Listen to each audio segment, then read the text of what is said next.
Welcome to the Pearls of Wisdom podcast, brought to you by Southern Jewelry News and Jewelry Store Marketers. This is the Pearls of Wisdom holiday podcast, best of 2025. We had some amazing guests, and this compiles all of the best moments from those episodes. Thank you and enjoy.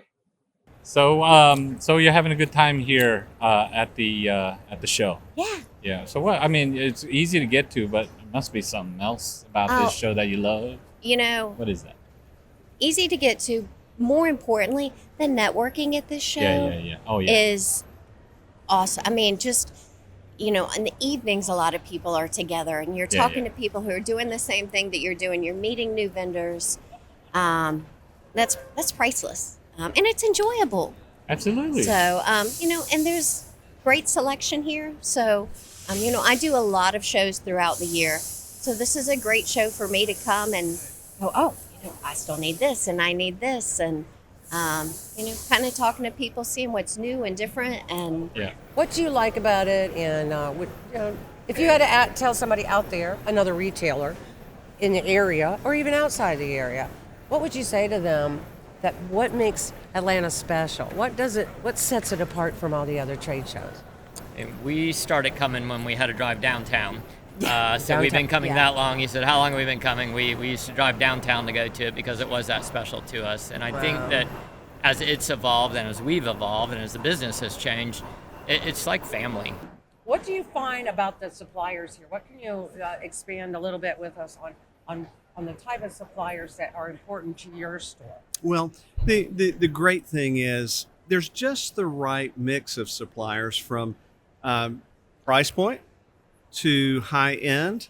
I'm not one who tends to be a Vegas person. I like the more intimate shows. Always have. I feel like you get a little more time here and you don't feel quite as rushed maybe as you do in some of the bigger shows. Atlanta has always had enough suppliers to more than accommodate our needs. Something that's important, part of that is communication, right? You got to communicate, because if you don't talk to them and you're just, I didn't come, I hope it comes later, but then they call you before you call them, they hate it. Yes. They hate it. If they call, it can have been there 5 seconds. Exactly. Not even open the package up yet or whatever. You suspect it's packaged. They're going to be mad. All right. But if you get to make the phone call, they get to answer the phone, and you have the good news to deliver, they're going to love you. This is going to continue, and somebody else is going to own it, and that gets very gray. And so your company specializes in working through that transition. Am I correct?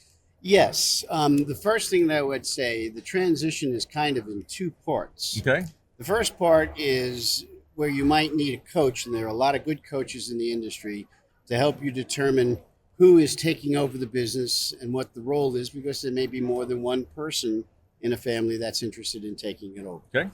What we deal with is once you have worked out your buy-sell agreement, once you have the people you're transitioning to in place, we're usually the people that help you fund the process. Okay. And one of the biggest things in this process is setting up. Is he from North Carolina? He has 2 degrees, one from UNC Chapel Hill and one from Wake Forest. So what are your degrees? One's in. Yeah, so I studied advertising and public relations at UNC.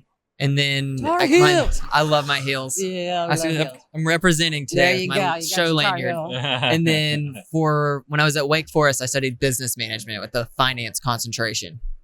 Got it. Now that's a man who can run a jewelry store. Fantastic. So those degrees and that education, how has it helped you run your business? It's really transitioned well. I feel like I use what I've learned from school every day.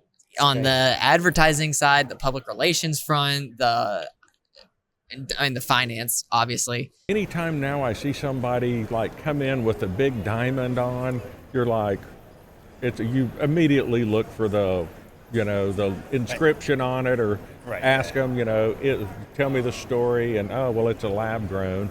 but occasionally somebody will come in with like a 3-carat diamond and it's real, and you're like, wow, you don't see those anymore. But you know that, and it used to be those odd cut, like the kite cut, the matching pairs of like moon cuts, that to get a matching pair was so rare, and now they're like $100 a piece or something like you that. Get them the next day. It's fantastic. Yeah. Yeah. Right. Yeah. That's great. Yeah. How's business? Good. It's growing. Okay, all right. So, do you have a store? Do you sell online? How's that We're work? online only at the moment. Online only. Okay. And so your customers are everywhere. Yeah. And so what's an example of a good push present? I mean, we do really well with anything birthstones. Lately, we've been getting Birthstones. a lot of requests for like stackable bands. Yeah. Because you really want something that then if it's your first kid, you Yeah. can you can either add to it and still wear it every day. You don't want like a diamond name, let's say, with your kid's name, and then you're either going to have to get the exact same necklace again, or you're going to get something like you're never going to wear that piece again. So you want something that's either stackable or a charm or something Right. that you can continuously add as you have more kids. This is going to continue, and somebody else is going to own it, and that gets very gray. And so your company specializes in working through that transition. Am I correct? Yes. The first thing that I would say, the transition is kind of in two parts. Okay. The first part is where you might need a coach, and there are a lot of good coaches in the industry to help you determine who is taking over the business and what the role is, because there may be more than one person in a family that's interested in taking it over. Okay. What we deal with is once you have worked out your buy-sell agreement, once you have the people you're transitioning to in place, we're usually the people that help you fund the process. Okay. And one of the biggest things in this process is setting a purchase price. Is it fun or hard to work with mom? No, it's fun.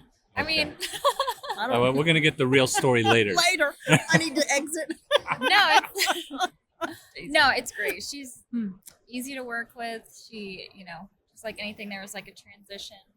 But I think we work really well together. I think so too. I'm just technology. Yeah, we think the same thing. We just have You bring different things to the table. Yes. That's why it works so well. That's right. A young perspective is great. Yeah, absolutely. I understand Keeps you that. fresh. In 2003, my dad retired, and we had a 3,000 square foot jewelry store, full-scale jewelry store, and where we dressed in suit and tie and full-scale store, and the economy was shifting, and people were moving out of the downtown area and going into malls, and I wanted to continue in the jewelry industry as a registered jeweler, gemologist, and designer. And so in doing so, I downsized and specialized and became a personal jeweler by appointment, where I worked one-on-one with clients and catered to their individual jewelry needs. Did somebody have jewelry experience? I mean, it didn't seem like jewelry store would be like the first thing that let's open a jewelry store. So I've been into business about 36 years. Yes. I started out in retail, then I did remount designing for several companies, vice president operations for a remount company, and then I did going out of business sales, retirement sales, moving sales with Chuck Fry. And when I was with Chuck, I was looking for a store to purchase. And, it's really hard to open one from scratch and, everything that's out there and the way today's economy is.